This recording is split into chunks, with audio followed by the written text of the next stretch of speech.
Okay, I believe I should be live now. How's it going, everyone? My name is Mitchell Mander, and of course, we got some Pokemon music in the background. More on that in a second. Today, we're going to be talking about Pokemon Horizons episode 68 live with you guys. So, yeah. Now, if you're someone that's new, you're coming across this stream after after the stream ends.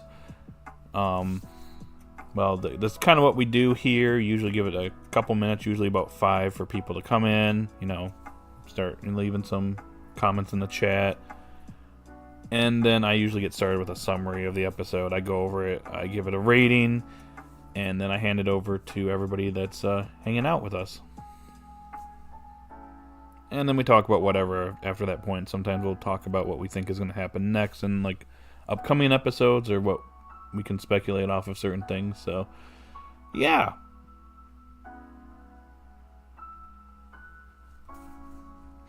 Another thing, too, is that the music you hear in the background comes from a separate stream, Video Game Study Lounge. Usually listen to it when I am working out studying. Need something to distract me from the workday while I'm at work. It's basically video game lo-fi remixes and then mixed in with some originals. And as you can hear right now, we got a Pokemon lo-fi remix. So, you should check it out sometime. There's a link in the description for it. Anyways, let's see who's all here. Young G, hello, what's up? Rajith, what's up? I like this episode. Episode 68. Nice. Super Plus Productions, what's up? Did Amethio betray the explorers? Not really. He's doing his own thing. My prediction came true. Zerk and Konya gained Amethio after he got fired. Joined. You mean joined? By the way, what's up, Thomas? Yes and no. Mike, the explorers betrayed Amethio. Yeah, that is true. Specifically Spino. Yo, what's up, Pokey fan? Welcome in. For the people that are just joining, it'd be really cool if you hit that like button. It helps the channel and it brings more people in.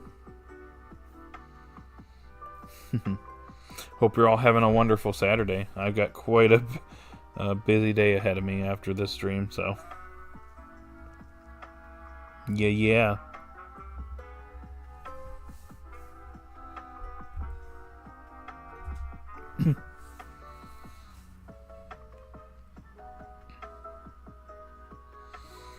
Okay, we got a pretty decent crowd here. Guess we'll be able to start on time today. Just resting. I have a strong feeling that Spinel is gonna get fired from the explorers. I mean, he kind of did already.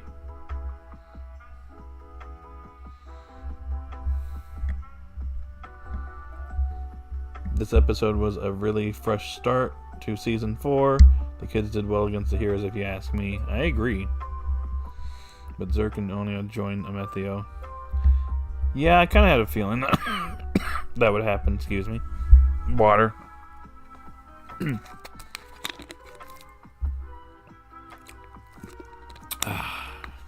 H2O.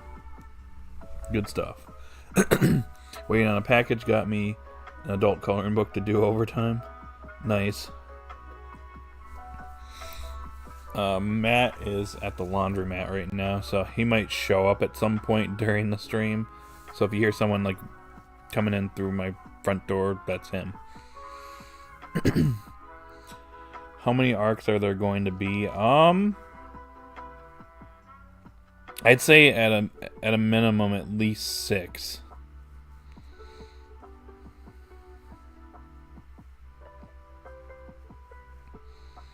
We'll see what happens from there, but yeah.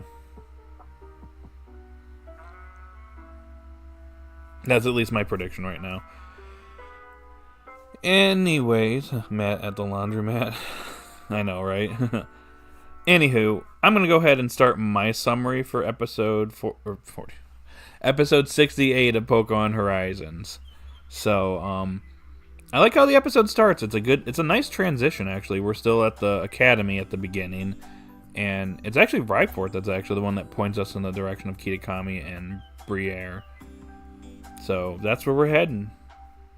I like how they just show up and everyone's just amazed. Liko and the others are probably just like, yep, we're the heroes. We're clearly the main characters of this show. But anyways, we reunite with the Rising Volt Tacklers. It was a really nice, heartwarming reunion, if you ask me. It was really nice, and I'm one of the few people that actually am pretty happy that we're back on the Brave Asagi and traveling the world. We had a nice training arc, but we're off again, and we get kind of like refamiliarize ourselves with the ship again. There's some slight changes everywhere. I like how there's an emergency button on the ship, and Freed's like, yeah, you can't press that, but I guess you'll find out. It's only used for emergency situations, and I like how Dot's like, why are you excited to use that? Like, if we end up in an emergency. Tells me we're going to probably go in hyperspeed or something. But it seems like the ship has actually gotten a lot faster, because we got the Kitakami like faster than even Freed was expecting. But anyways, we get to see like all the characters, you know, hanging out with them. The kitchen got like a new remodel. Like, it got completely remodeled, which was kind of cool. We do have the addition of new Pokemon on the ship, the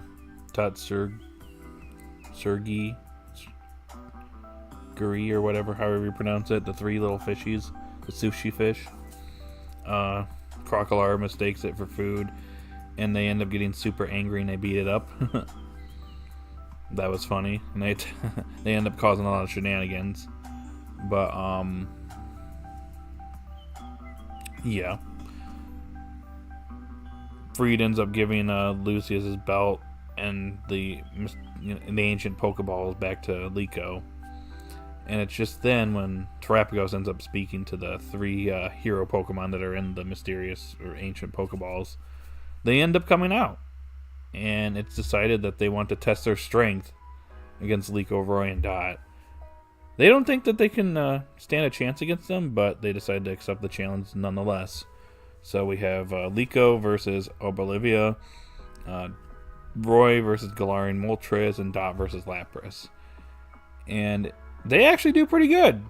Obviously, doing 3 battles at once, you're going to have to do some cutting here. So, the main thing was, at first it seems like they're kind of all struggling. They can't really get an opening on the Pokemon, but they eventually land, each one of them lands a super effective attack. And they all end up terastallizing. And even though they their attacks manage to land, obviously the hero Pokemon are not going down very easily. But then Terapagos calls off the match. It seems like they're pretty satisfied with their progress so far. And I do like the fact that Freed and the others acknowledge that they've toughened up as trainers. So it shows that their training, this Terrestrial debut arc, was worth it. Because our 3 trainers got powered up during this time. But yeah, we end the episode off with us arriving in Kitakami. Amethio is obviously been fired from the Explorers. Is leaving. Dot has returned to live streaming as Nidothing. Zerk is obviously a super fan. He's trying to do research and trying to get stronger, which I think is kind of funny. Even though Amethio's been fired, Zerk and Konya decide to join up with him and follow him, which was really nice. A really nice moment for the episode. A much needed moment for these characters too. And then also we have a shot of Purin, taking pictures, and it seems like Cleavor is 100% confirmed to be in Kitakami. So that's interesting. It's definitely a choice. But yeah, that's pretty much where the episode kind of wraps up. So I have a few thoughts. I also want to mention that we did get a new opening and a new ending. The new opening is great. I don't think I like the song as much as opening 2. The visuals were probably a little bit better in opening 2, but I think that this is probably my second favorite opening of Horizon so far. Some interesting stuff in the opening. Obviously, showcasing, the new characters that are coming up, but also 50% Zygarde, or Shiny Zygarde versus Liko, Roy, and Dot. Also, it seems like Lucius and Gibeon have a third companion that was with them. So I'm wondering if this is the mysterious woman that Liko encounters at Crystal Pool. So there's something else going on here. There's another mystery added here. I was kind of afraid with everything kind of revealed that we kind of knew everything about Horizons, but, well, got another mysterious person to kind of speculate on now. And I guess we'll find out about them soon enough. But it was a good opening. But what surprised me was the ending song. I think this is probably the best ending song we've gotten in a while. Second in a row that's been kind of more of an original ending song. Instead of, hey, let's just count the Pokemon or the typing of Pokemons. That kind of got old. So I was a little bit bummed out when we got the ending for Horizons, and I was just, let's name off all the Pokemon. So I'm glad we're getting actual endings again. It's nice. Please, let's just do this from now on. Please and thanks. Other things, I think this was a pretty good episode, kind of transitioning off from episode 67. Obviously not as good as that episode. But it's a pretty good transitional episode. Refamiliarizing ourselves with the crew again. Going back out on the ship. Showcasing Liko, Roy, and Dot's growth over this arc by going up against the heroes. That was good. Amethio reuniting with Zerk and Konia is a good thing as well. Excuse me. Water. Better. It's a good thing because Zerk and Konia have pretty much done nothing, in a long time.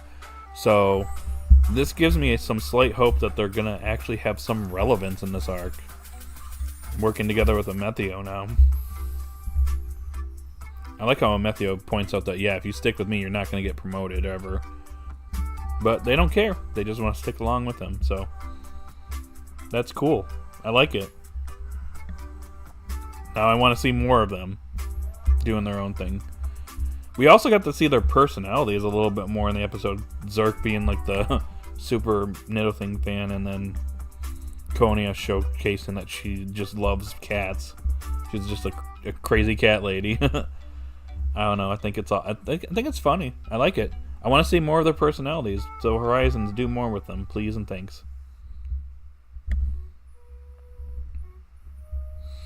So, I'd say this was a solid start to Arc 4. So, I personally give it an 8 out of 10. What do you guys think in the chat? Give me your ratings. And obviously, vote in the poll. Anyways, time to get caught up back on the chat.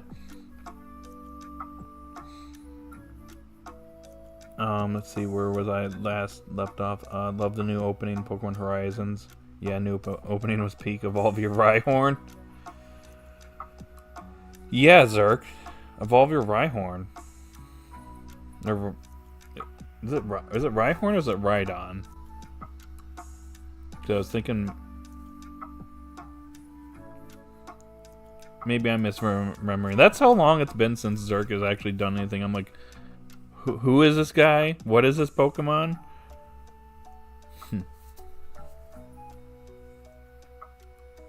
But yeah, this gives me hope that they're actually going to have some relevance in the future.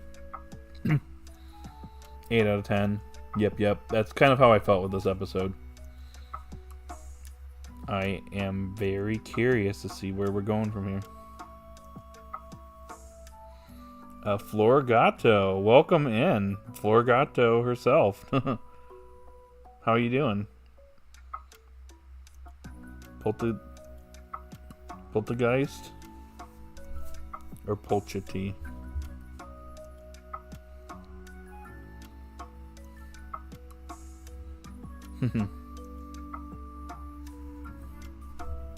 Molcha.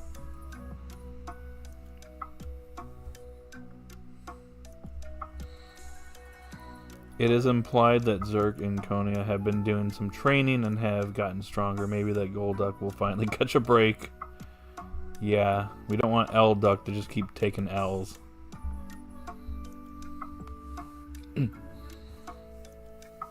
I can't wait for episode 69. Me neither. We only got 6 days to wait. Won't lie, just having Liko with a Pokeball for Terapagos now is so hype. I guess we'll see if that leads into anything. That could imply that Terapagos goes into the Pokeball. Or it could just be, you know, a visual for the opening. You know how they do that sometimes. So we'll see what happens.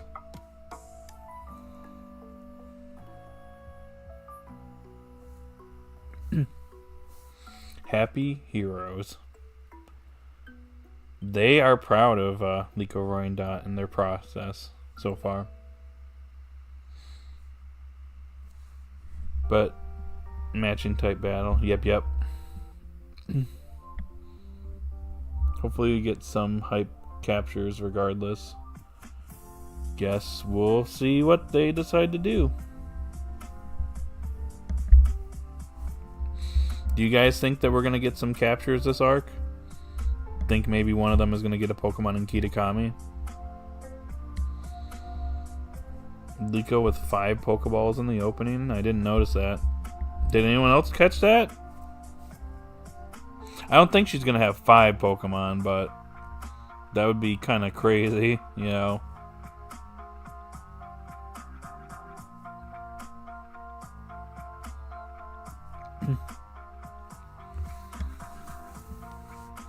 Reunited upgrade.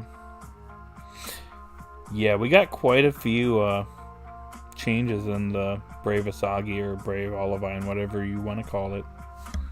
I call it Brave Asagi. I'm used to saying it, calling it that, so I will continue to do so.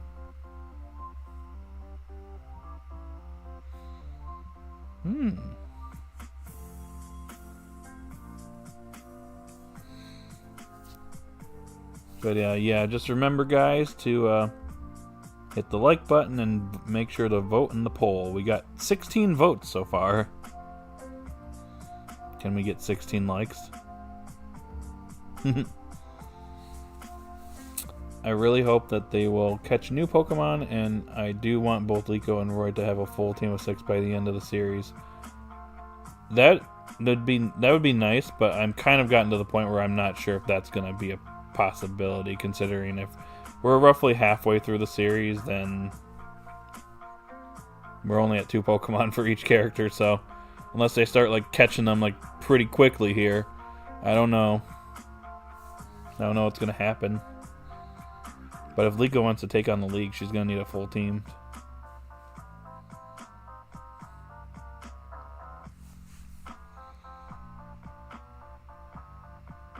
Actually, it's 2 for Liko, Terapagos, Heteram, 1 for Dot, Tinkatink, and 1 for Roy, Kilo, and 1 for Freed.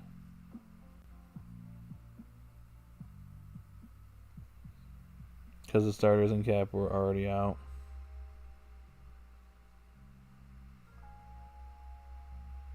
Oh.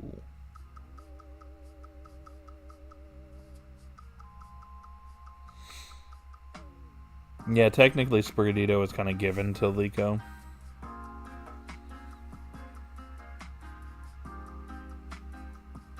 I think their starters are pretty much a given.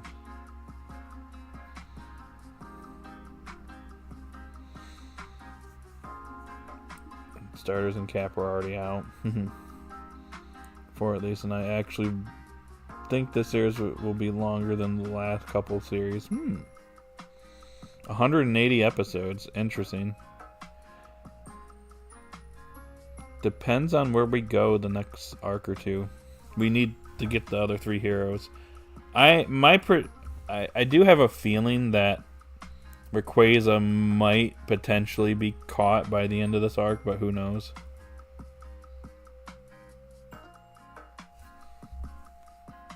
It's hard to say.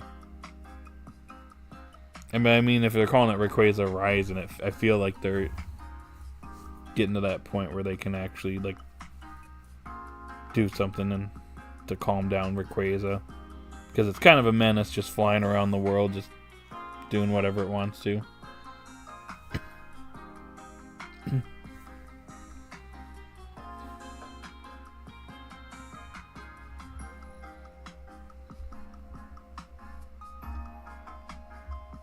But yeah. I think the thing that I'm most curious about is like how long we're going to be in Kitakami. I know I mentioned that in my video the other day. I feel like we're going to be there for probably at least half this current arc. It feels like we're going through it pretty quickly because it's like, okay, first episode we're going from Paldea, we're already in Kitakami at the end. Then we're in Kitakami, we're already doing the festival. And then, you know, episode 70, we're heading to the Crystal Pool already. There's a few other things to do, obviously. We gotta meet Purin, too. And Cleavor, obviously, is gonna be something to deal with, so we'll be here for a little bit. I don't know about the other legendaries from Kitakami, if they're gonna make an appearance here or not. It would be nice, but at this moment, they're not necessarily, like, the focus, you know? We're here for Terapagos study, and also Cleavor, I guess, is here. Unless Purin's in Sinnoh or something like that. And she catches Cleavor there and she's at Kitakami and be like, oh, I saw this in Sinnoh.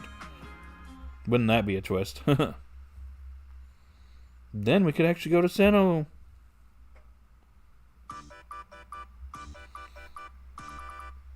Yep, it is legendary. Just thought I'd bring it up because everyone was like, oh my gosh, Liko's full team, completely forgetting the other 3 Pokemon. Oh, I see. Hey, how's it going, Liv? Welcome in. How are you doing? I wonder what direction they take after the 6 hero thing. Probably just figuring out where Rikua is. I think probably once they have all 6 heroes, they're going to pretty much like have their way to figuring out where Rikua is. I think Terapagos will be fully powered by that point because they're basically going after the heroes that assist Terapagos. And it's pretty clear that it's connected to the hero. So once all the heroes are present, it will probably be able to locate or pinpoint where Rikua is. And don't forget, we're going to probably go to Area 0 at some point. Don't be surprised if Rikua ends up being somewhere in Area 0. It's not absolute, but there's still a pretty good chance it could be. Well, the second art was called The Sparkling of Terapagos, but Terapagos barely did anything. Fair point. So, it's called Rayquaza Rising. Don't tell me Rayquaza's just gonna rise out of the sky and that's it. They're like, Rayquaza's rising, we gotta go after it. 20 episodes later, oh, there it goes, it's going away again. Dang. 20 episodes and we couldn't get it. Foiled again. 5 to 10 Kitakami episodes is good enough for me. I'd say 10 should be a good amount. I feel like 5 would be kind of rushing it a bit. Give it like 10 episodes. Give us like a decent amount of time here. At least we're getting like a DLC location and we're spending time here for a little bit. That's cool. Terapagos upgrade arc. Rikua. The exploration of Rikua arc. Rikua be in the back rooms. Oh. Gosh, I hope not. I want something original. Area 0 head. It's time to shine in Scarlet and Violet. I mean, I do want to go there. I don't think it was teased for no reason in episode 54. Whether it ends up being Rikua or just like pointing us in that direction, I feel like it's going to be relevant. Also, considering Spinel and Agate got that Terapagos data that was pointing towards Area 0. I wouldn't be surprised if they had their, without informing Gibeon or anything. And then Penny calls Dot and is like, hey, you need to get back to Paldea. Something's going on in Area Zero. And boom. We're back. And then Arven can be relevant.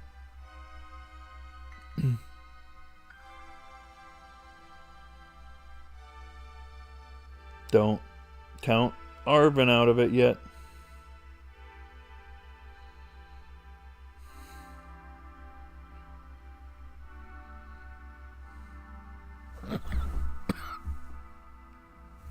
Rakua is 10 days and 10 nights away from Paldea, not in Area Zero. Okay. Yep, then it will be wasting an arc of Terrapago's goal. How's it going, Evie? I think it's a little too early for Christmas music. I mean, I just play whatever shows up on the study lounge.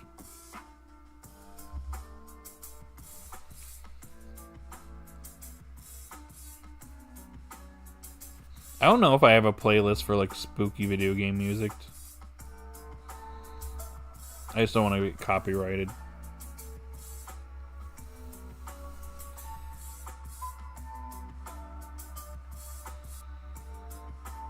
I don't mind visiting Area Zero, just make it not Rakua all I want. I guess we'll see what they decide to do.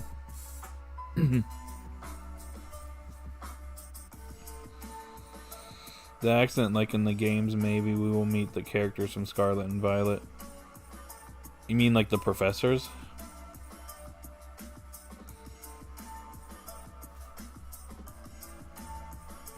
Arven's here, so don't know what's gonna happen with his parents.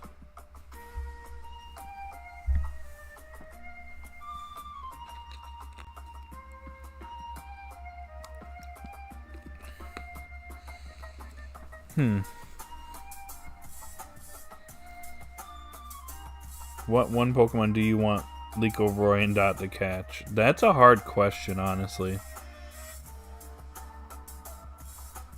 I know it sounds generic, but I almost feel like Ralts would be like a good one for Liko, but we'd have to go to Hoenn for that.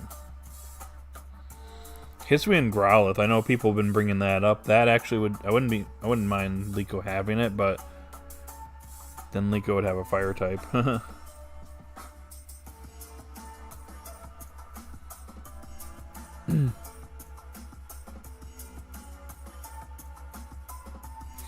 I'd have to really think about it, Thomas. doing it live, it's kind of putting me on the spot. I don't necessarily know exactly what would be good for them.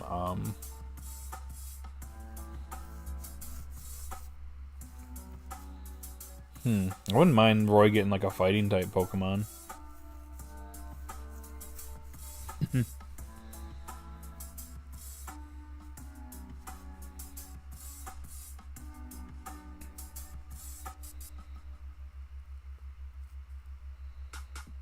I'll have to come back to you on that. Area Zero isn't Rakua because Rakua is 100 days and nights from Paldea. It'll be crazy if the legendaries will team up. Gosh, when I was working at the grocery store for a time and they started Christmas music, it was nice. Then 1 to 2 weeks later, all we wanted was just a break from the radio. Yep. Happens everywhere, every year. You know who's about to break out of her, ice containment. You know exactly what I'm talking about. It's about to be played like crazy.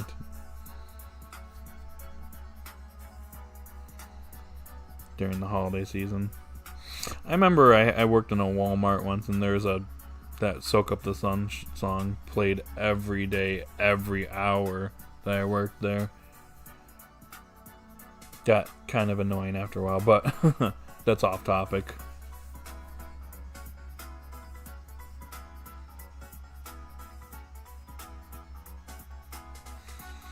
Pocket Monsters, Liko and Roy's Adventure OST. I wonder if Tink will have to build its hammer bigger after it evolves, or will it evolve with it? Guess we'll find out in episode 70. One each. Happy to see Pokemon finally reach the 1,300 total episode mark. Oh, wow, really? That's crazy. Did you know that Anne was not a bad guy? Well, I kind of come to the conclusion that Anne is not part of the Explorers at this point. So I kinda... Unless there's like some crazy plot twist near the end of the series or something, where she's like related to Metheo or something, or Gibeon in some way.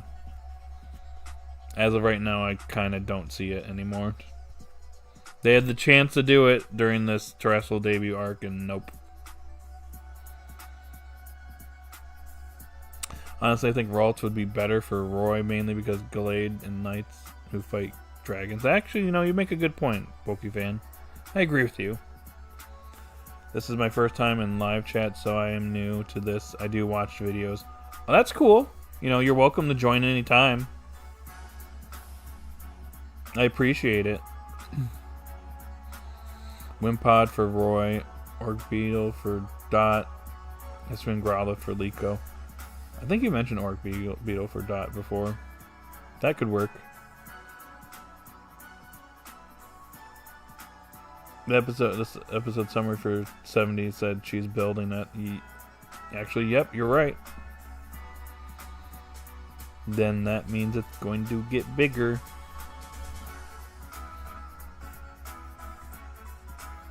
Yeah, no problem.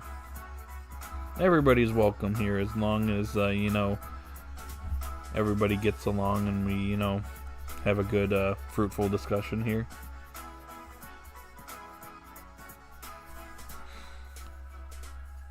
We can have disagreements, but as long as we're, mature about it, then we're good. Makes sense? And Pinker. I think Liko will get an Eevee.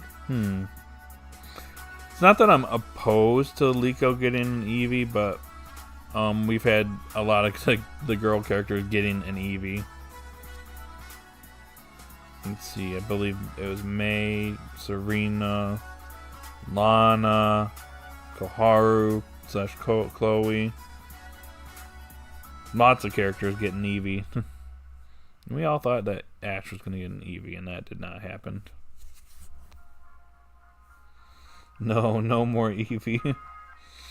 To me, I feel like if another character were to get an Eevee, I feel like we need like another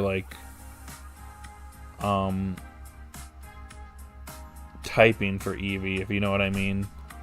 Like the last one we got was Sylveon in Gen 6, so like I feel like if like Gen 10 or something gives us like another like typing for it, then that would be a good way to showcase it. But yeah, that's just kind of my thoughts on like I said, I don't hate Eevee or anything. It's just like we've had so many characters getting an Eevee, so I would personally, if they were to get a new one, for me, I'd prefer like maybe a new type of Eevee, a new typing. Since we got so many,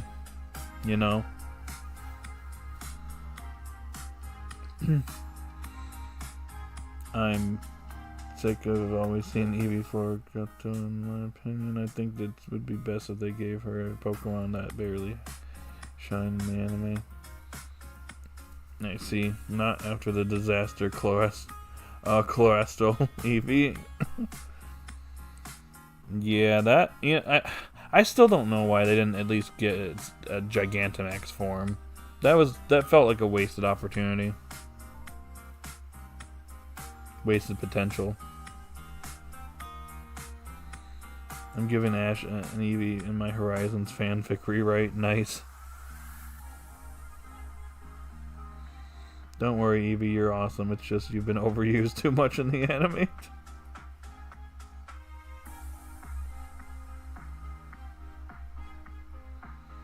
There's a theory Pokemon Legends ZA will give us a dragon evolution.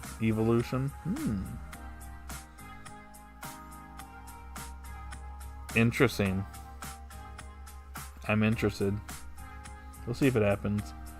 My mom likes Eevee. Gotcha. Gotcha. Octo Kraken, what's up? I hope Eevee never gets, or Liko never gets an Eevee. Wow.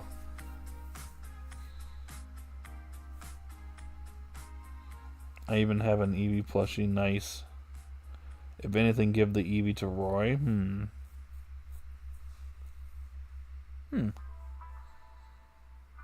Maybe.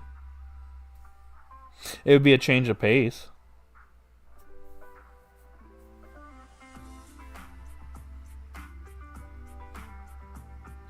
Unless they give us a flying type Eevee. Fly-on.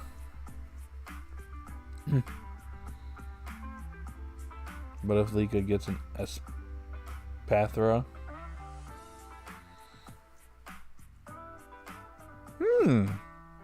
You know what? That's a good point. That could actually be a nice one for her. That could work. I feel like now that we're not in Paldea, at least for the time being, if they're going to do captures, it's going to be Pokemon outside of Paldea. So we could get something in Kitakami for one or two of them. Maybe when we go to Blueberry, if we do, well, I mean if. I feel like it's going to happen. We go to Blueberry Academy. They catch something in one of the biomes. If that's allowed in the anime.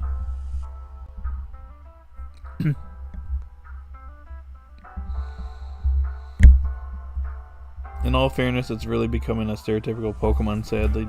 Basically saying only girls can get it. You know, yeah. That's why I always see that. I'm like, maybe we could break the cycle and give it to Roy or something, you know?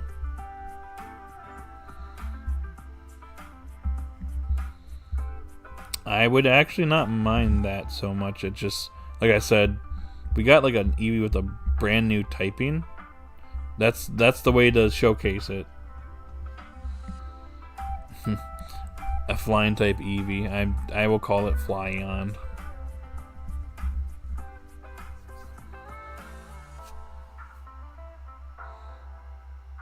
Maybe he will get Jolteon. I would add some diversity.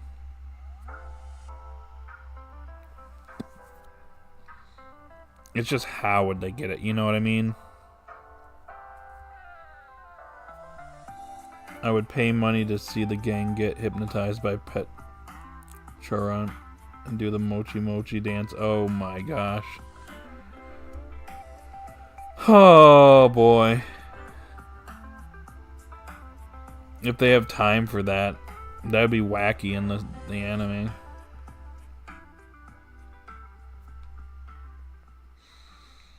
Though, if we think about it, we already have an Eevee trainer in this series, Spinel. Umbreon. That is a good point. I didn't think about that, actually.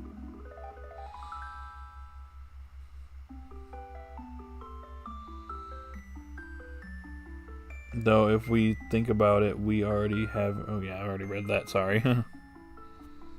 Actually, my real name is Martha. I named myself Florigato because I am a fan of Florigato. Oh, you're good. That's cool, though.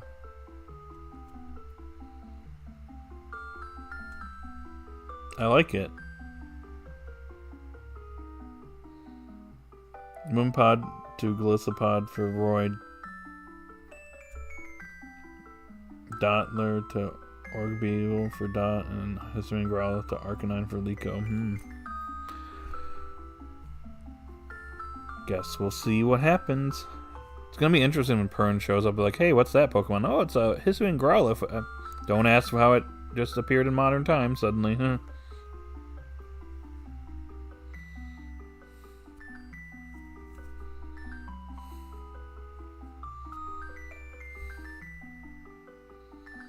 originally thought, let's give Dot a Poltergeist. And then Carmen just went no. I want to see it. I want to see Poltergeist and Poltergeist interact sometime during this arc. It would be funny. I feel like that was the reason why I'd even joined the Bravasagi. is because they're like, yeah, we're eventually gonna have, you know, Poltergeist show up here soon, so.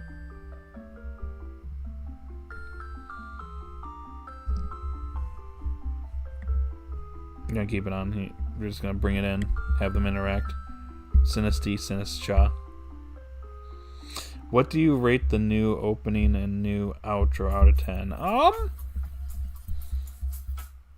The opening is like a solid 9, maybe 9.5. I think 10 is given to opening too. The ending, I'd say maybe it's probably the best ending we've gotten in a long time. That's also a 9, I'd give it. Like I said earlier, I'm kind of like at that point where I'm like, we've done this for so long. Like all of the prior series, it was just like, oh, let's name all the Pokemon. Oh, let's name their typings. And then we go into Horizons. Oh, let's name the Pokemon off again. Like we've done that so many times now. It's been for a couple years now. Actually having an actual ending is actually pretty nice.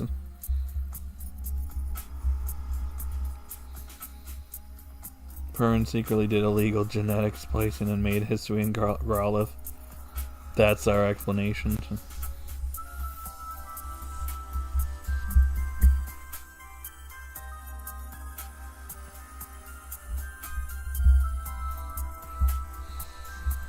Maybe Liko is getting a Torchic? That'd be nice, but I feel like they're not getting starters for other regions, unfortunately. I also think they're going to have distinct typings, well, mostly typings for each of the characters. That's why I'm a little unsure if Liko's going to get Hisuian Growlithe, because Roy's got a fire type already. But who knows? They could change it up.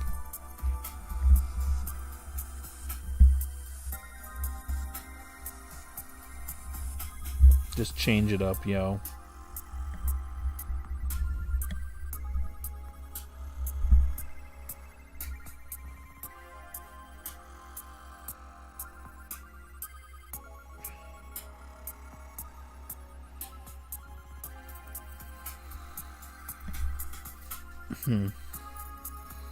Trying to think what else.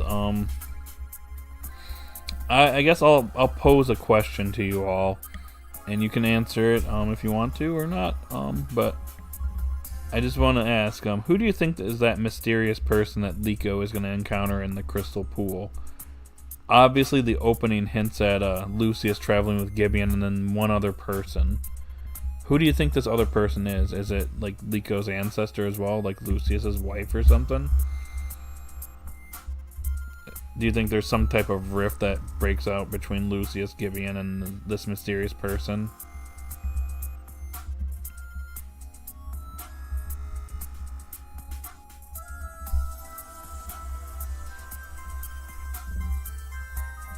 Just curious to see what you guys think.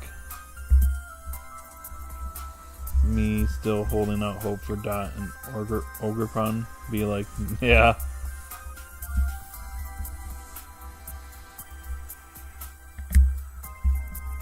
Like I said, it's not the main focus of the arc, so it's kind of hard to say if it's going to show up or not. I'm honestly kind of curious as if they do implement it, what they're going to do. Like, it does feel like we're going kind of through Kitakami really fast, so yeah, I'm wondering what all we're going to cover while we're here in the land of Kitakami. And Matt's home, guys, so get ready to say hi to him. Me still. Imagine if the Gen 10 anime manages to be better than X and Y. Maybe. I still don't have X and Y in my top 3 series, though, personally. It's good, though, but has some flaws towards the end that hold it back. Obviously, it's Ash reincarnated. I see. So he existed in the past. Noted. I think the woman in the mist is some sort of Liko ancestor, Lucius's wife. Gotcha.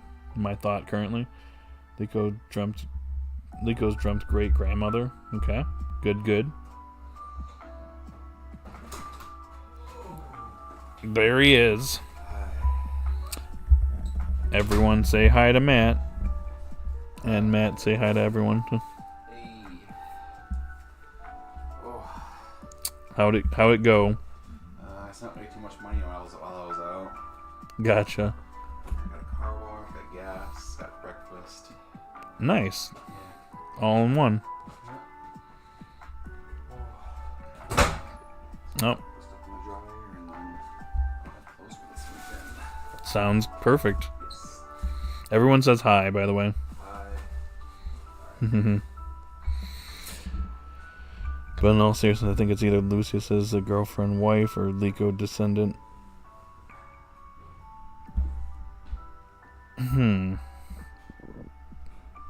Excuse me. Heck, could even be a descendant of Roy. That would actually be interesting to tie Roy into it, because it'd give him more relevance. For Gen 10, I want full Pokemon High School series. That could work. It just depends on the direction Gen 10 goes.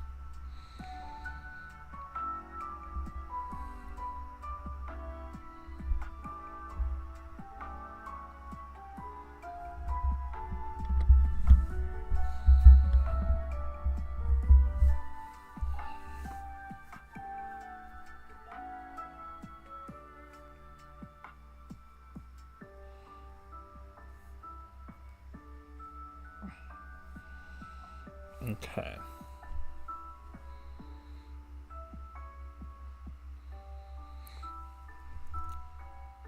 Just waiting for Matt to come upstairs. Actually, guys, give me a minute. I'm gonna go to the restroom really quickly. I'll be right back, and then we can continue the discussion. If you guys want to leave some comments in the chat, when I get back, I will read it. Sound good? Good. Be right back.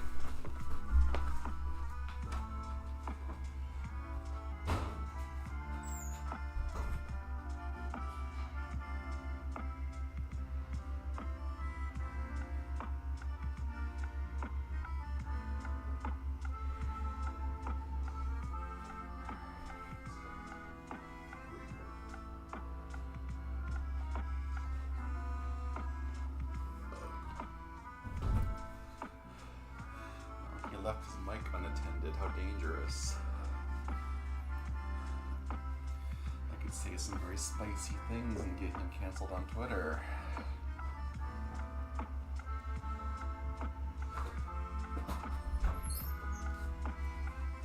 Everyone's saying hi. Hi. I didn't say anything. Oh.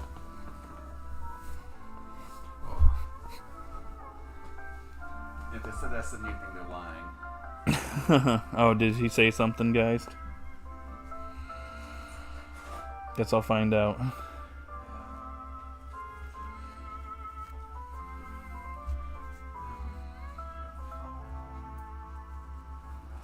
Anyone notice the thing? What's up? Oh, I'm responding to a comment. So, does anyone notice the thing on question mark hat? Looks like ho-oh feathers. Oh. I'll have to go back and look at that. Sometimes I'm busy with school and other stuff, so I will see if I can join you guys. Okay, cool. You're welcome anytime. Some people think she has a ho-oh. Interesting. Well, you have fun. Yep. Once this is done, I'm gonna go to lunch, but I do have to talk to you really quick before we set off anything later today. Whatever it is, I didn't do it. No, you didn't do anything. Okay. All right, I'll get back to it for now. Yeah, I'll let you know my plans too. Okay, sounds good.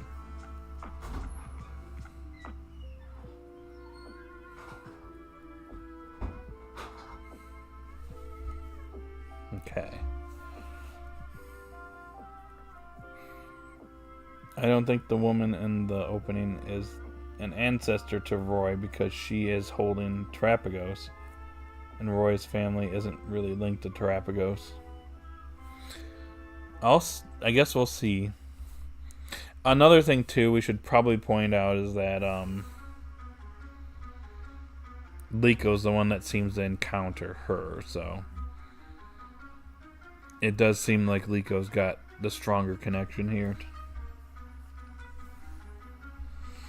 But we'll see.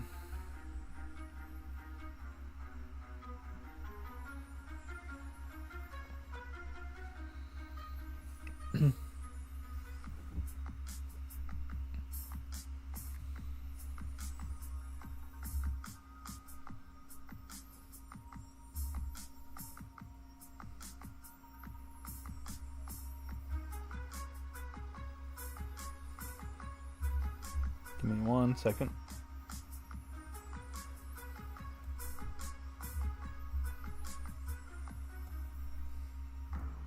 Okay, I'm back. Maybe when they battle Rayquaza, I think Terrapagos will go on his Terraform with everyone teaming up.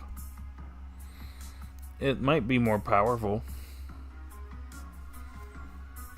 The more heroes we got, it seems like the stronger it becomes.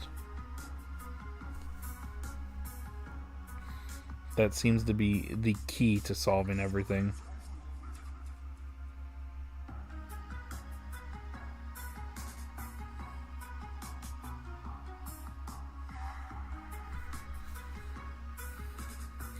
How would everyone feel if we don't get any more captures, period, besides potential Terrapagos and the guarantee Roy with Rayquaza? See, at the moment, I kind of want the second Pokemon to, you know, get a little bit of shine before we get another capture, but yeah, we'll see. I would, personally for me, I would like one more Pokemon for each of them. If we can at least get that, I'll be fine.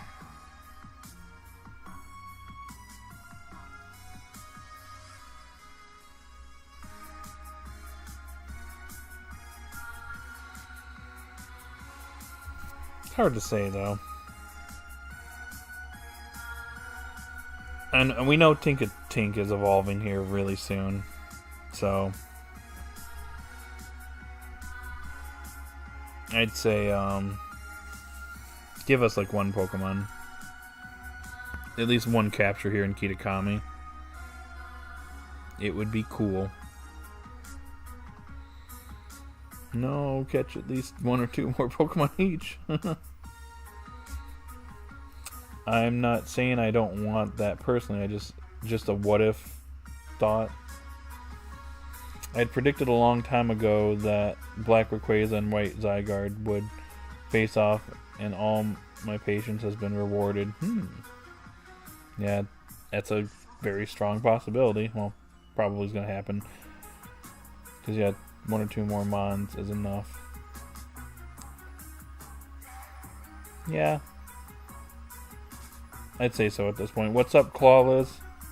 How you doing? Welcome in. Hope you're having a wonderful day. I did not play or see a lot of the DLC, so I am excited to see the arc. Yeah, well, I guess we'll see how long we're hanging out in Kitakami. We are kind of running through it pretty quickly from what we've got so far from the summaries, but I kind of want a few more summaries to see what's going to happen next.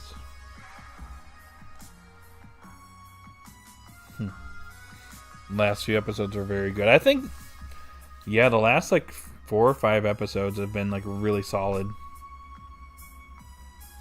I really had nothing much to say though. Oh, you're good. You're fine.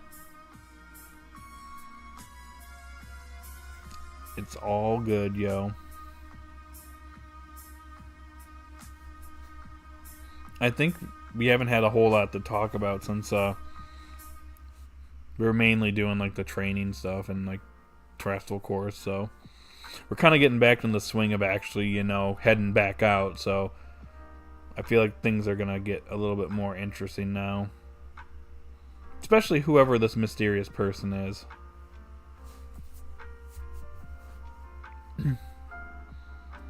It could be someone we don't even suspect, or it could be the obvious, oh, it's Lucius's wife.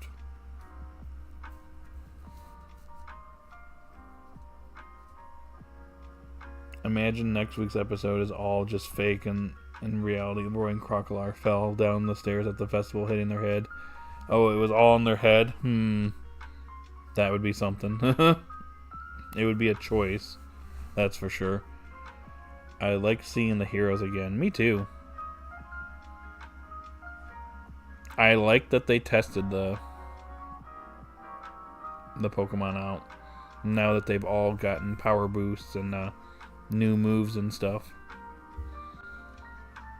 They ain't weak.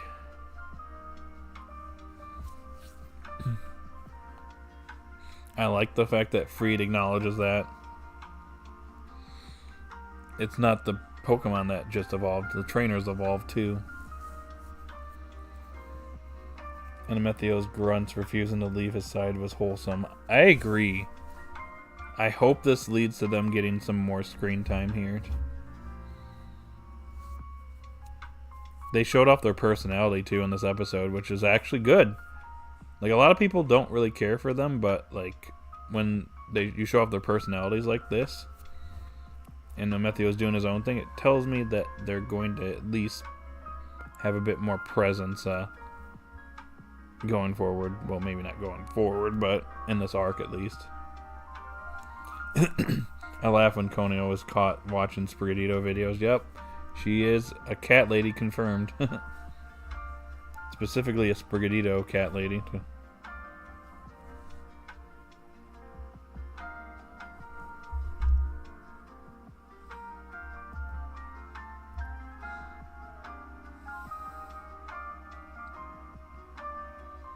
I think the heroes will try to talk to Rayquaza and maybe Rayquaza will accept. Maybe it might take a little bit of convincing, I feel, before Rayquaza finally decides to like accept Liko and the others.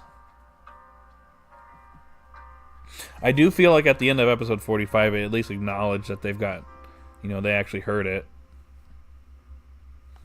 And I do expect something with Rayquaza with this arc. Potentially joining them finally. But we will see. I really wonder how they're handling the talking stuff is going to be. Talking stuff. Is it going to be Roy talking as Crocodile and then Crocodile yelling Roy over and over? Or will Roy be unable to talk with Crocodile experiencing English for the first time while Japanese? It's kind of hard to say. It's going to be interesting to see what direction they take. I'm going to laugh if Crocodile and Roy just start saying it's Roy over and over and over again. That would be funny.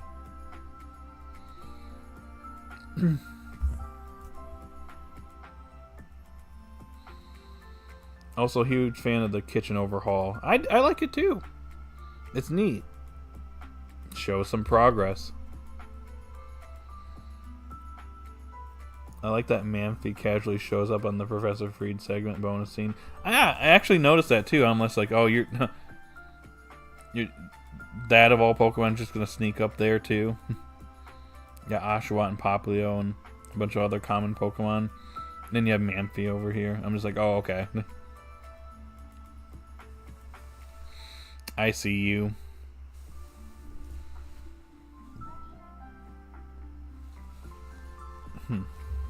Certain aspects reminded me of my own kitchen. And I'm a sucker for the rustic interior aesthetic. Nice. That's kind of neat. An upgrade on the Brave Olivine is awesome. Agreed. Alright, Thomas. Thank you for stopping by. I hope you have a wonderful day or night wherever you're at. And we'll see you in the next one. Murdoch needs some dough, sauce, cheese, and other stuff to let the kids bake pizza.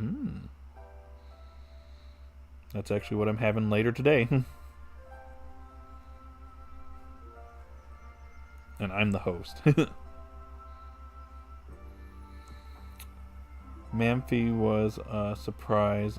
I'm just sitting there like, oh, okay. Then, yep, exactly. I'm like, oh. So we're just having mythicals and like legendaries just randomly just show up all the time now.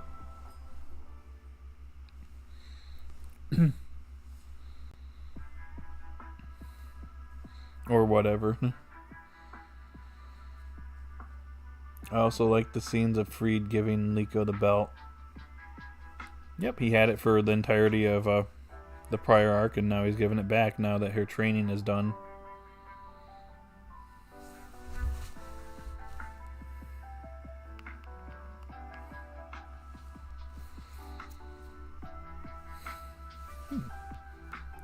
Let me take a look at the votes so far. Oh, wow, we jumped up to 20 votes. If you haven't voted yet, go ahead and cast your votes. 10-9 is currently winning. And also hit the like button if you haven't already. If you have, then you've done your part already. Liko waking up so refreshed and Florgato still half dead is funny. I relate with Florgato. Me too. Can't tell you how many times I just wake up and I'm just like, ugh. Time to go back to sleep. The opening was great. Loved the chorus. I thought it was great too. I think like I do prefer opening 2 to it, but I still think that this is a solid, you know, number 2 opening so far in the series.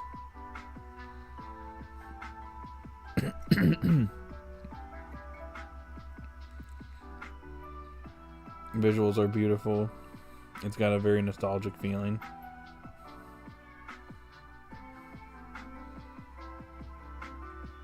It really does. I like the throwbacks. Ending is really good too. Like I said, I like the fact that we got actual endings. Let's keep it up, guys. I don't want to go back to, oh hey, let's count all the Pokemon. Did you know that Bulbasaur is number 1 in the Pokedex? Gosh, I never knew that. Let's just count off all the rest. Let's go. We'll be here for a while though. There's over 1,000 Pokemon now.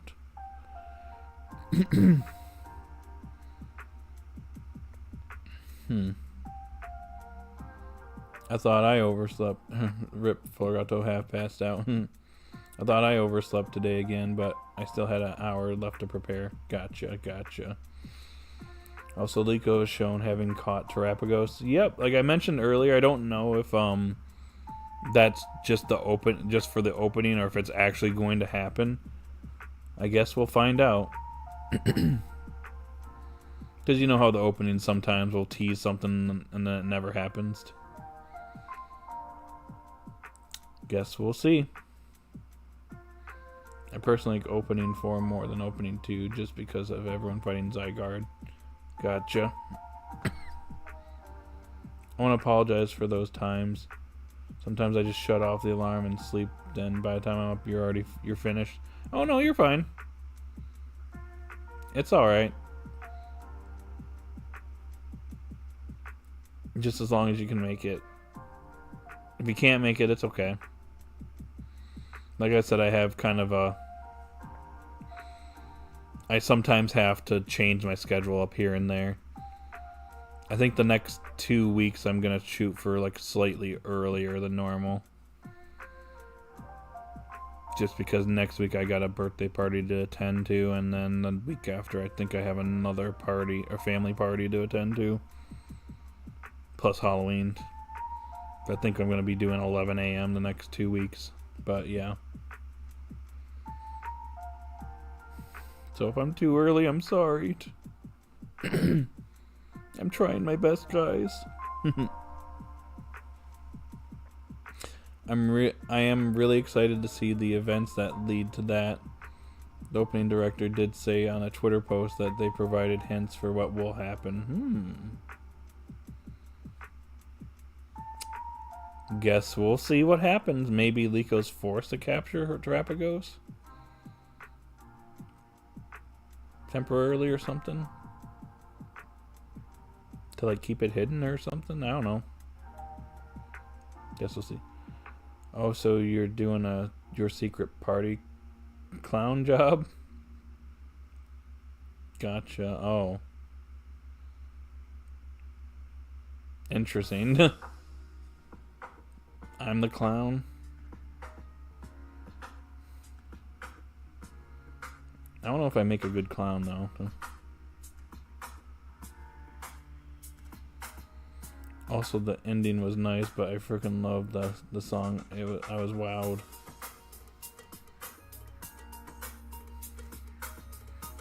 Yeah, like I said, I really liked the ending. Like I liked the previous ending, but this one was just really good.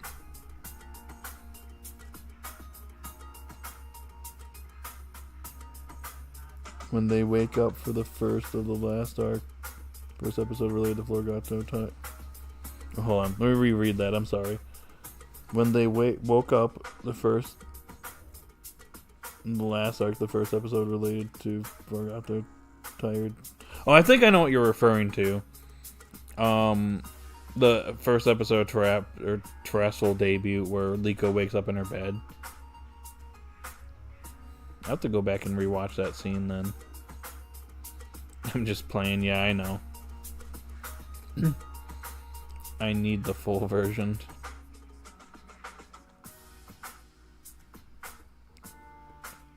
Yeah, I will take it too. I want the full version. Well, I was gonna say, isn't the full version of the opening out there somewhere? Pretty sure it is. Love the continued use of Liko waking up. Yep. Seems to be the theming. Especially lately. Because in the first episode, she's just walking to the bus station. Getting on the bus to go to school. As Pokefurlex said, Pokemon Horizons is in its TikTok dance era for the endings. Oh.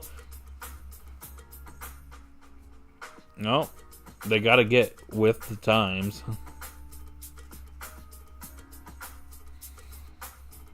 They're probably in the writing room. We're like, alright, what are the kids into these days? TikTok dances. Alright. Let's do our, like, the Pokemon version of it.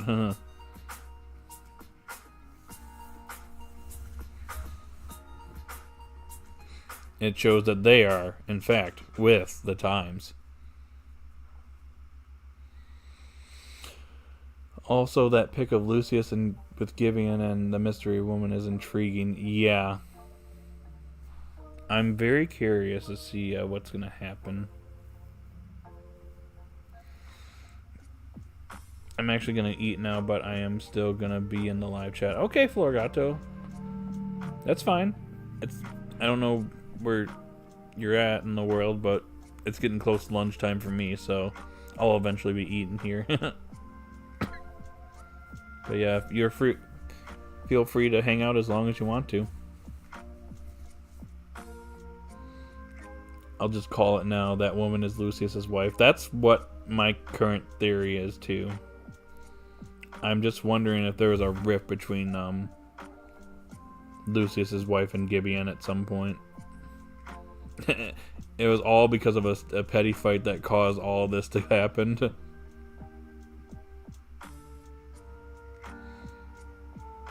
Wouldn't that be something? Oh yeah, funny story. That person who said Crocodile sucked because of a Pokemon card now loves it because of course they do. Reverse psychology. Yeah, you know how it is sometimes. It's 12:10 here, so it's about time to go eat myself. Yep.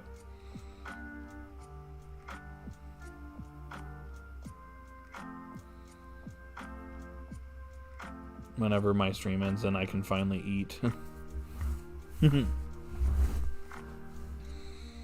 All 3 major times Liko has woken up are emblematic of a new journey. Episode 3, Episode 46, and Episode 68. I'm gonna have to rewatch that now. You're in the Netherlands. Oh, cool. Gotcha. Different time zone than me then. I'm over here in the States. It often is and throughout life. Gotcha. Anyways, gotta go eat. I cannot wait. Alright, see ya, Clawless. Seems like everyone's getting hungry. Hope you have a wonderful rest of the day, weekend, and hopefully we'll see you in the next one. Like I said, next one will be slightly earlier than my usual time, but I gotta accommodate somehow, right?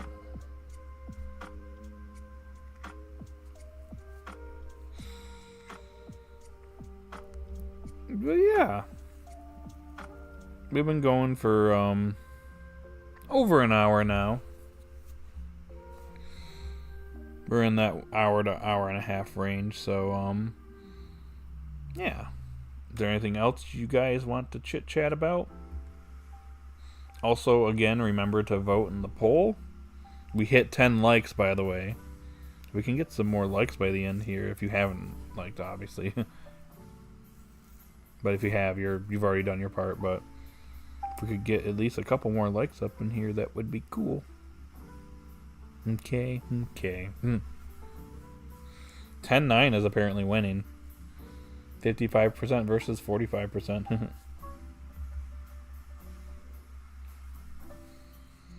Roy's crocodile swimming through the air was indeed something that happened in the episode. Yeah. It was definitely a moment.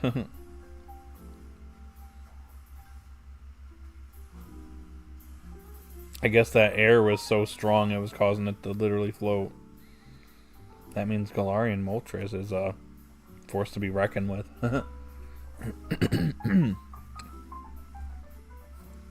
Something interesting to bring up is that Galar birds aren't really regional variants. Evidence suggests they're really convergent Pokemon before convergence were a thing. That's neat.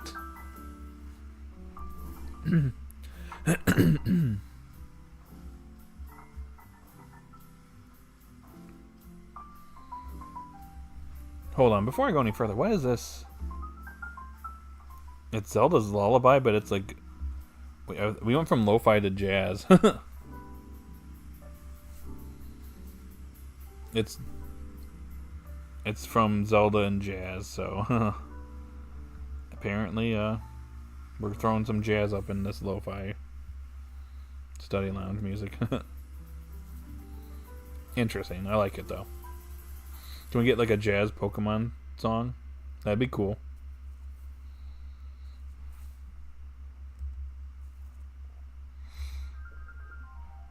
And we're just going on to another Zelda song.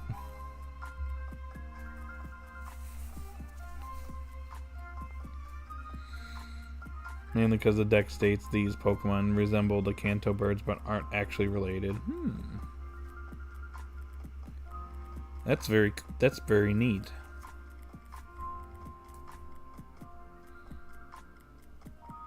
I like it. And the short Sword and Shield decks to mine, yeah. Those games.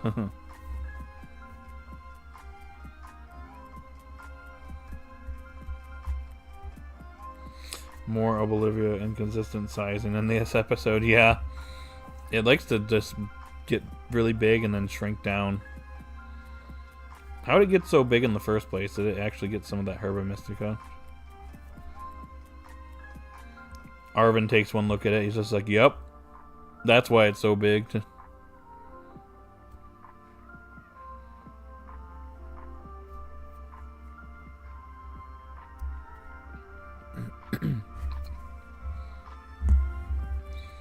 It swallowed prime particles.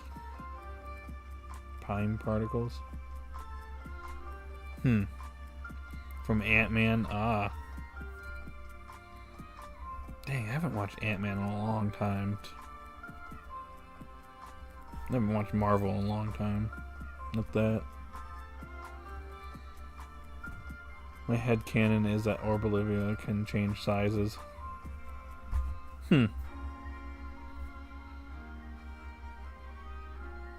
I guess that's the only way to explain why it just keeps changing its size. Yeah, I remember when it was called out back when with Galarian Moltres. I want to say that it was smaller than it usually looked. It was because like when it first showed up, it was like a giant. It feels like it was still big, but not as big. That makes sense.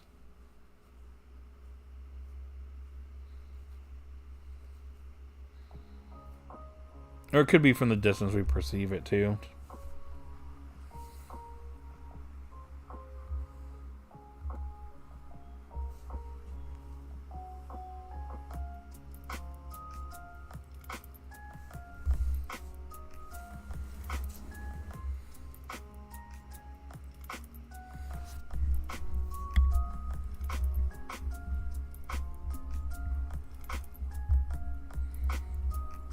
The most realistic thing I can think of is the writers keep forgetting how perspective works. It's basic stuff, guys. Yeah, I mean... Hey, look. I mean, I've seen worse. I mean, if you've seen Dragon Ball Super Episode 5, there's a few frames where Goku looks like a midget. Just looks super small. And then, like, Beerus looks super big. So it's like, kind of just depends on like how things are like drawn. I'll have to go and find that sometime and post it in Discord. It's a notorious episode that was rushed.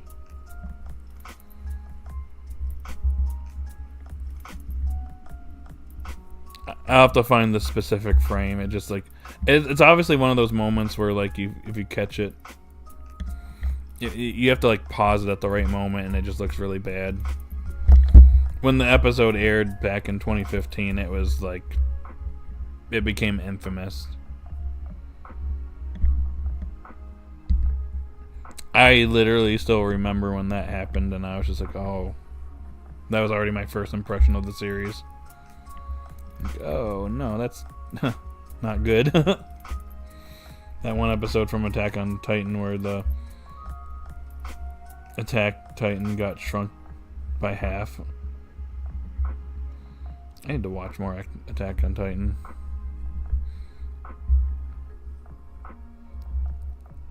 Animation errors. I was gonna say Sharon brought that up the other day where she was like talking about how she likes looking at animation errors. Could say that's that, or could say it's a perspective issue, where it's like we perceive something from like a specific perspective, and it might be, you know, bigger or smaller based on where we're viewing it by.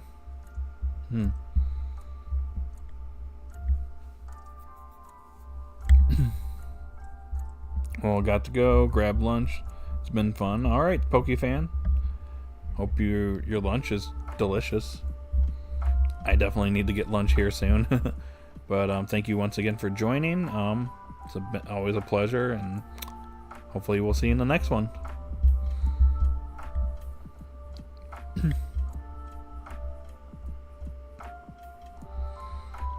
Okay.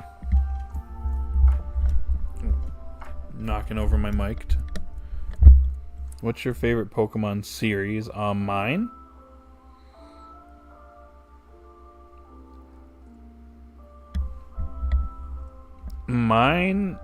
When it comes to Pokemon anime, personally, it's Sun and Moon. And then DP's like a close second.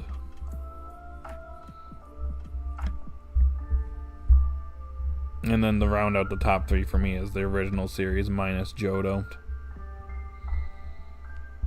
I know it's kind of a controversial thing for me to say, or for someone to say Sun and Moon's their favorite series, but I have a bunch of different reasons why it is, but I personally think that out of every series, it is the one series that really kind of understood, you know, what it was about the best. It was also kind of a change of pace for the series. Even though I liked even though I like X and Y and stuff, I think that we were kind of getting to that point where like the formula that the series had, it was kind of getting to that point where it was like, okay, you know, we're doing this literally every series, you know, it's a rinse and repeat, you know. Ash goes to a new region, you know, with just Pikachu. Sometimes he'll have maybe like another Pokemon with him. We know for Diamond and Pearl how that went. But typically it's just Ash and Pikachu, goes to a new region, you know, meets, you know, a new crew of people. The first 2 times Brock accompanied him, but then, you know, once we got the best wishes, you know, Brock was gone. So it's a fresh new cast of characters.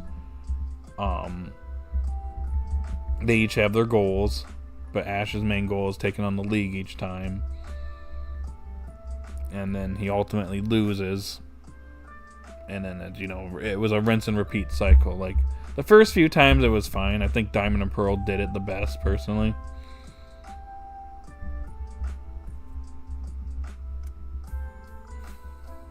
But, once we got to, like, X and Y, even though I do like X and Y, I think the formula was getting to that point where it's just like, okay, like, we're just doing the same thing every series. Like, obviously you have new characters that have different goals and stuff, but, like, it was just stuck in the same kind of just samey formula.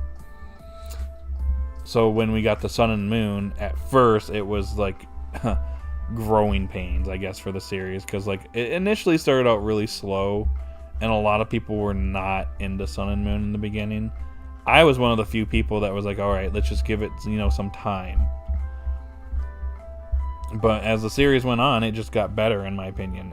Does it have some bad moments? Yes. But I say it again, it's this one series that really understands what, you know, it was all about and what it needed to do to, you know, change up the series. And I think it was change that was much needed. And every Pokemon series since has done its own thing. You know, Sun and Moon did its own thing. We didn't have a league until the very end. But we didn't have gems, obviously. Sun and Moon doesn't have gems. But it did its own thing. Ash ultimately won the league, which was another major change for the series.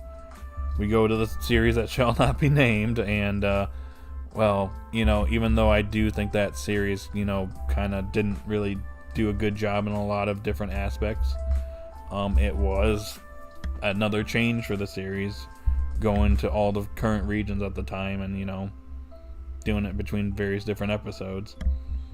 It's not the same series as before. Not all change can be great, though, so the series that shall not be named obviously kind of faltered in that direction. However, we got Horizons, which is even more different. You know, brand new characters, no longer having Ash anymore. Telling an original story compared to the games. You know, we are traveling between different regions, but we're actually spending our time in said regions for a while. And it's not like the prior series where it'd be, oh, we'll be in Johto this episode, then we'll be in Sinnoh this episode. Oh, and then we'll have an episode in Kalos. Oh, we'll be going to Unova in this episode. Oh, we'll be, you know, hanging out at the lab and up, you know, in Kanto and Vermilion City. You know. So I think the direction that Horizons has taken is actually the most refreshing so far. And I will say right now, my favorite is Sun and Moon, but the way Horizon is going, this actually might be my favorite now.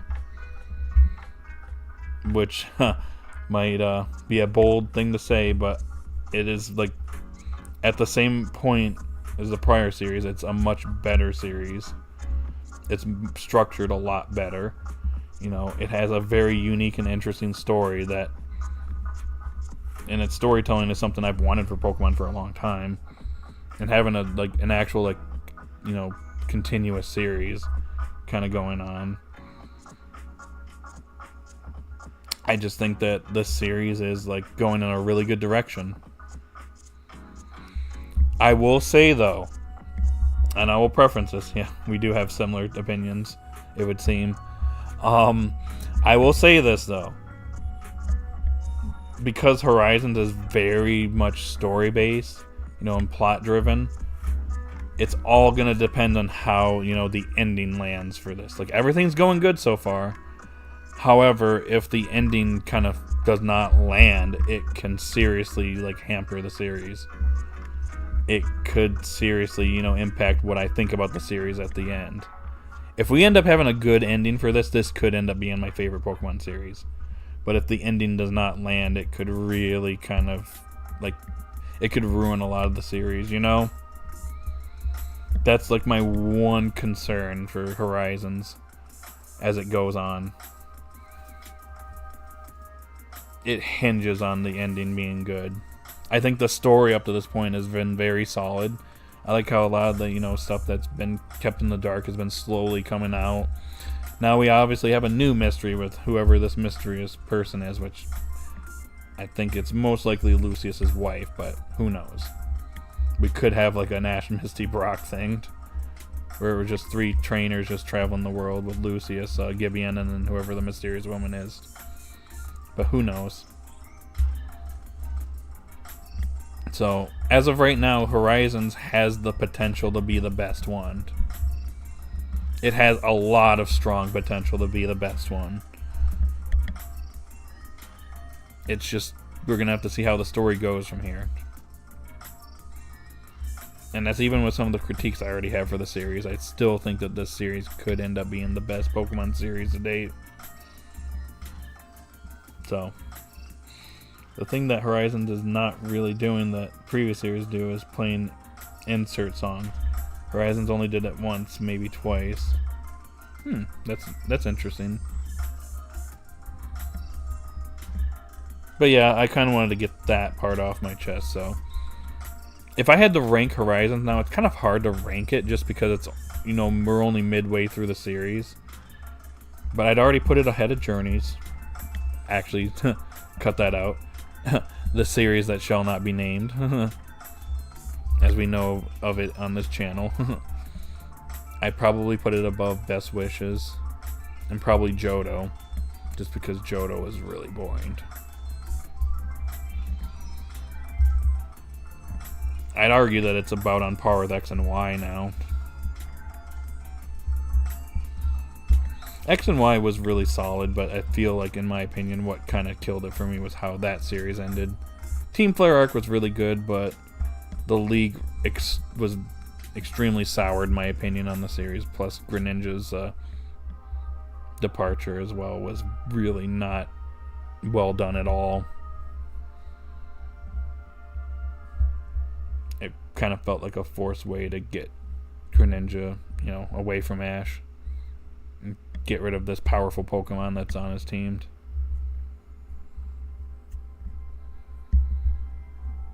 So that, like, stuff like that could, impact the ending of a series. So I'm hoping that Horizons has a good ending. Because if it does, then it might end up being number 1. Sun and Moon's going to be a high bar, though. So we'll see what happens. Whew. That's all I got to say on that, though. So, guys, we're about an hour and a half into the stream. Do you guys have anything else to talk about? I know mostly everyone's gone now. We have 24 votes. 6 people here still, though. So what's up, y'all? Thank you for hanging out.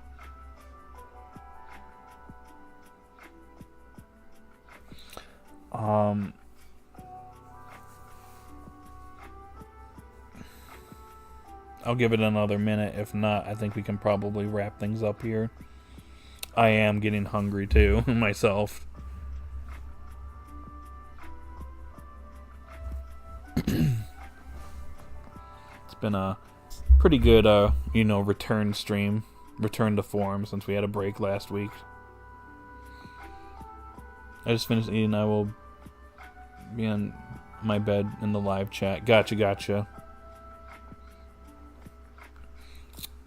I probably will be wrapping things up here, though. Since I'm actually hungry myself. I do need to eat. I just don't know what to eat yet.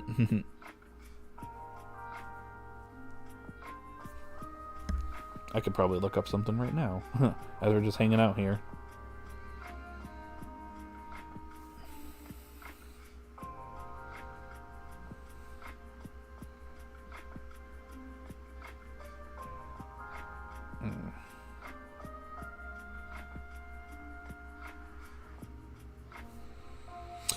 Okay, guys. Well, if there's nothing else, I think we're just gonna go ahead and bring the stream to a close, as we've gone on for an hour and a half, and that's hour and a half is usually the range for these streams. So we can probably bring things to an end here. So we ended up getting how many votes? 25. 60% went to 10-9. 40% went to 8-7, so let's end the poll. Actually, before we do that, J-Dog McFly, gotta be honest, I don't even think they'll catch any more Pokemon. Gotcha. Yeah, it's hard to say. Like I said, I want their secondary Pokemon to, you know, get some focus. At least Tinkatink's probably gonna get some good focus maybe in episode 70 before it evolves.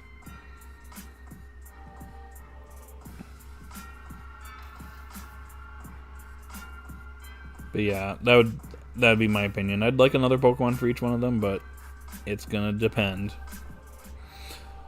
Alright, let's end the poll here. 25 votes. So 10-9 won the poll, so how about we give the episode a 9 out of 10? It seems fair to me. I give it an 8, so we'll meet there. Meet halfway between 8 and 10. 9. But yeah, I'm gonna go ahead and call it here. So if you're still here, thank you so much for joining. Next week we're gonna be doing the stream slightly earlier than normal at 11 a.m. I think the next 2 weeks we're gonna be doing it at 11 a.m. So, just an FYI, we're going to have slightly earlier streams the next 2 weeks. Hopefully I'm not too early for you guys. But anyways, we're going to wrap things up here. So, if you're still here, thank you so much for joining.